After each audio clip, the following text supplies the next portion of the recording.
আমার বন্ধু আমার, পৃথিবী এমন একটা নিষ্ঠুর, ভালো জিনিস সহ্য হয় না।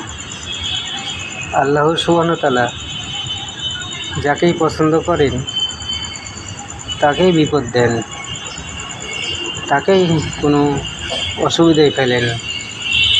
তাই চিন্তা না করে আল্লাহর শুকরিয়া আদায় করা আমাদের জরুরি। যে কোনো বিষয় নিয়ে, সংসারের বিষয় নিয়ে হোক, ফ্যামিলি বিষয় নিয়ে হোক, ছেলে নিয়ে হোক, মেয়ে নিয়ে হোক, মা নিয়ে হোক, বাবা নিয়ে হোক, ব্যবসা বাণিজ্য নিয়ে হোক, কাজকর্ম নিয়ে হোক, টাকা পয়সা নিয়ে হোক, শরীরের অবস্থা নিয়ে হোক, যে কোনো বিষয় নিয়ে আমাদের চিন্তা থেকে দূরে থাকতে হবে। আজকাল যেভাবে মানসিক সমস্যা জীবনে পৃথিবীতে চালু হয়েছে,